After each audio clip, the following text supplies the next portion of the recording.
मंडी से भाजपा सांसद कंगना रनौत ने बांग्लादेश की स्थिति को लेकर चिंता जताई है। उन्होंने बांग्लादेश में साधुओं और संतों की स्थिति बहुत अच्छी नहीं है।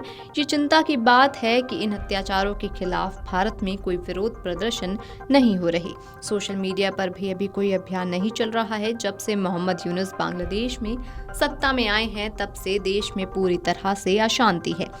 बांग्लादेश विवाद पर कंगना रनौत ने कहा कि बांग्लादेश में साधु संतों की स्थिति बहुत ही दुर्भाग्यपूर्ण है।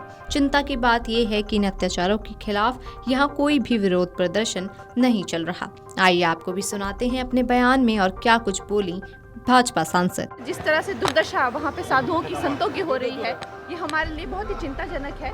लेकिन सबसे बड़ी बात ये है कि यहाँ पर इसको लेके कोई आंदोलन नहीं हो रहे, कोई ऑल आइज ऑन बांग्लादेश करके कोई सोशल मीडिया पे मूवमेंट नहीं हो रही है।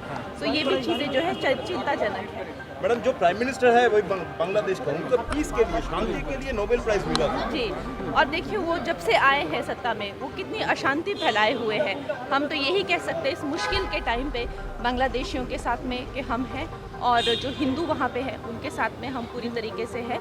और जय श्री राम, और उसके सिवाय हम कह सकते हैं कि श्री कृष्ण जो है उनकी रक्षा करें। इससे पहले विदेश मंत्री एस जयशंकर ने लोकसभा में कहा था कि बांग्लादेश में हाल ही में दुर्गा पूजा उत्सव के दौरान मंदिरों और पूजा मंडपों पर हमलों की खबरें भी सामने आईं। हमलों के बाद बांग्लादेश सरकार ने दुर्गा पूजा के शांतिपूर्ण उत्सव को सुनिश्चित करने के लिए सेना और बॉर्डर गार्ड्स बांग्लादेश की तैनाती समेत विशेष सुरक्षा प्रदान करने के निर्देश जारी किए थे।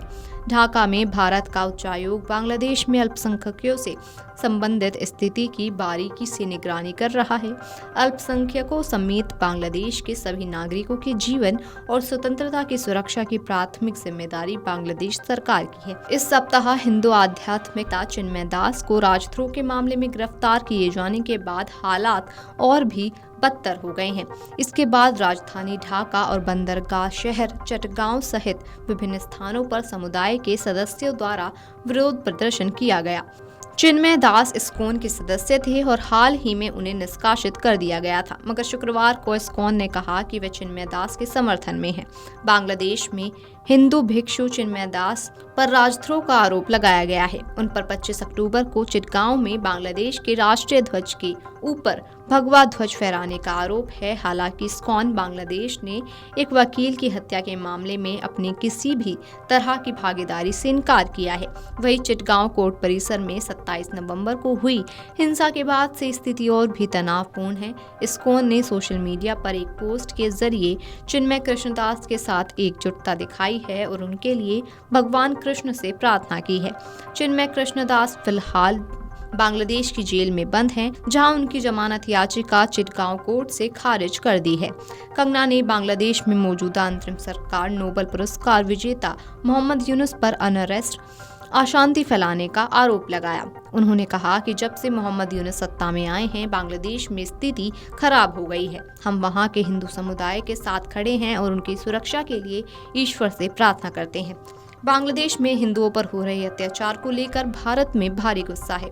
हैरानी की बात यह है कि अमेरिका, जो पूरी दुनिया में मानवाधिकारों का झंडा बरदार बनता है, उसकी तरफ से अभी तक बांग्लादेश में हिंदुओं पर हो रहे अत्याचार को लेकर कोई बयान जारी नहीं किया गया है। खुद अमेरिका में धार्मिक स्वतंत्रता के शीर्ष संगठन के पूर्व प्रमुख ने इसे लेकर अपनी ही सरकार से नाराजगी जाहिर की है। साथ ही उन्होंने कहा कि डोनाल्ड ट्रंप सत्ता में आ रहे हैं और उनके आने से हालात जरूर बदलेंगे। गौरतलब है कि बांग्लादेश में अल्पसंख्यक हिंदुओं के साथ हिंसा को लेकर भारत में लोगों का गुस्सा भड़कता जा रहा है। गुरुवार को पश्चिम बंगाल की राजधानी कोलकाता में देर रात हिंदू संगठनों और पुलिस के बीच जबरदस्त झड़प हुई, जब संगठन के लोग बांग्लादेश डिप्टी हाई कमीशन के बाहर प्रदर्शन करने के लिए मार्च कर रहे थे। Video desk amarujala.com। अगर आप ये वीडियो YouTube पर देख रहे हैं तो हमारे चैनल को सब्सक्राइब कर बेल आइकन दबाएं, और Facebook पर देख रहे हैं तो हमारे पेज को लाइक करें। 8 मिलियन प्लस सब्सक्राइबर, आपके इस भरोसे के लिए बहुत धन्यवाद।